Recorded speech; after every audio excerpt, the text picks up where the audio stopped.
Bonjour à tous, j'espère que vous portez bien, que la grâce du divin créateur continue de vous accompagner sans oublier la sagesse, l'intelligence, afin de vous développer encore, de vous épanouir, afin de mieux comprendre l'héritage ancestral de nos ancêtres. Alors, sans plus tarder, allons-y sur le chapeau des roses.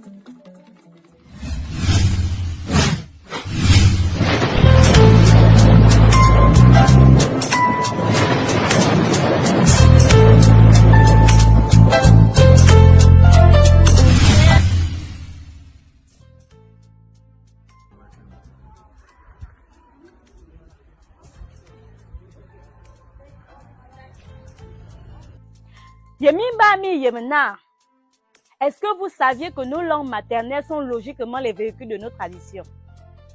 Ne pas les parler, c'est se couper consciemment ou inconsciemment de ce qui fait notre identité, notre ADN, l'information génétique de notre ancestralité. Se couper de notre identité, c'est refuser de se désaltérer dans la source matricielle qui nous définit comme membres d'un peuple riche en culture. De plus en plus dans l'Ombiri, beaucoup de combos et chants prennent la coloration occidentale, sinon française, à Kalana, parce qu'un nombre important de bandits n'arrivent pas à s'exprimer dans leur langue maternelle.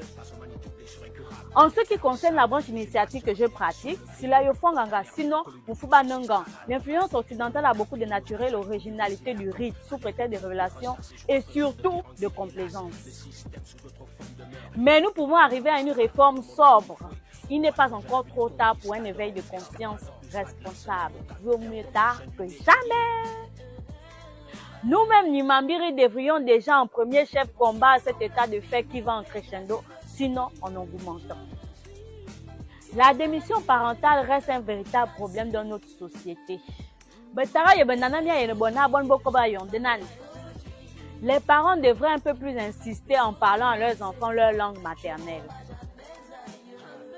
Le problème vient aussi du fait que beaucoup de parents ne savent plus parler leur langue maternelle, sinon bricolent quelques mots et des phrases approximatives. Là aussi, c'est un problème. On a le père qui est du Moyen-Ogooué, la mère qui est du Wellington. Il n'est pas souvent évident que les deux font, soit en concordance. Mais, Yongo Kunjo, j'y arriverai. Nous avons aujourd'hui des chaînes de télévision sur la toile comme Doumenu TV qui essaient de faire leur part à leur niveau. Big up à vous! En effet, cette chaîne de télévision internet propose à la jeunesse gabonaise un apprentissage standard pour quiconque voudrait bien s'initier dans nos langues traditionnelles. Petit à petit, nous continuons inexorablement à suivre le processus d'occidentalisation qui nous éloigne de notre vraie nature, de la souche mère d'Alkebilani.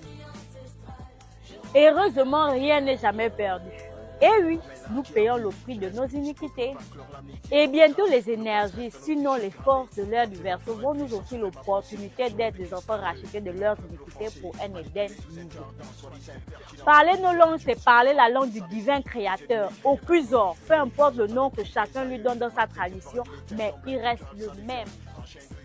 Lors d'un de nos cours spirituels, notre patriarche Thérèse Kopolo nous a parlé en ces termes.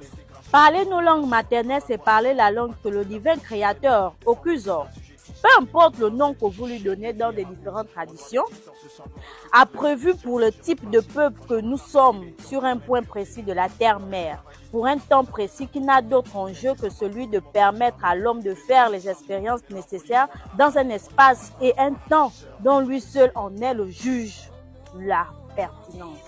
Via Soya, nous venons de loin et nous sommes loin d'entrevoir le bout du tunnel car nous sommes que de passage sur Tsengue. Et la direction que nous allons chacun prendre dépend des choix que nous faisons chaque jour. Nous avons tous autant que nous sommes l'obligation de préserver notre patrimoine culturel et notre langue maternelle en fait partie. Assumons notre histoire, assumons notre passé et corrigeons ce qui est encore possible de l'être. N'oubliez pas de partager car la vie c'est le partage. Alors je vous souhaite une bonne journée.